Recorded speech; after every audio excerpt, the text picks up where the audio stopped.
વડોદરાના કરજણમાં એક લંપટ શિક્ષકે અડપલા કર્યા। વિદ્યાર્થીની સાથે અડપલા કરતા માફીનામું લખ્યું। પ્રિતેશ રામી નામનો આ શિક્ષક છે। માફીનામામાં તેણે બેશરમીપૂર્વક કબૂલાત કરી। અગાઉ 3 વિદ્યાર્થીનીઓ સાથે અડપલા કર્યાની કબૂલાત કરી છે। જિલ્લા શિક્ષણ વિભાગ દ્વારા ઢાંક પીછોડો કરવામાં આવ્યો હોવાનું સામે આવ્યું। કરજણ તાલુકાની કિયા ગામની પ્રાથમિક શાળામાં લંપટ શિક્ષકનું આ કારનામું। સ્કૂલમાં અભ્યાસ કરતી વિદ્યાર્થીની સાથે આ શિક્ષકે અડપલા કર્યા।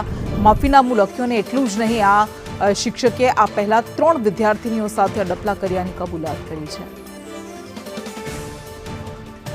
વધુ વિગત સાથે સંવાદદાતા સુનિલ પટેલ જોડાયા છે। સુનિલ, શિક્ષણ જગતને કલંક લગાવતી આ ઘટના છે, શું કાર્યવાહી કરવામાં આવી છે આ શિક્ષક સામે? કહી શકાય કે શિક્ષણ જગતને શર્મસાર કરતી આ ઘટના કરજણ તાલુકાના કિયા ગામથી સામે આવી છે, જ્યાં આગળ ફરજ બજાવતા શિક્ષક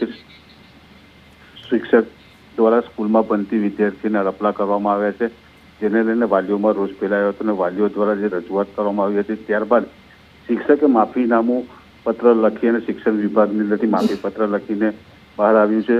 જે માફી પત્ર બહાર આવ્યું છે તેમાં શિક્ષકે પોતે કબૂલાતનામું કર્યું છે કે અગાઉ પણ 3 વિદ્યાર્થીઓ સાથે મેં અડપલા કર્યા હતા, જેને લઈ અને ગામની અંદર વાલીઓની અંદર ખૂબ પ્રમાણમાં રોષ જોવા મળે છે। પરંતુ કહી શકાય કે આ બાબતની કોઈ કરજણ પોલીસ સ્ટેશનમાં ફરિયાદ નોંધાવી નથી, જેને લઈ અત્યારે શિક્ષણ વિભાગ, જિલ્લા શિક્ષણ વિભાગ દ્વારા જે શિક્ષકની જે લંપટ વિદ્યા જે કરવામાં આવી છે તેને લઈને ઢાંક પીછોડા કરવામાં આવી રહ્યા છે।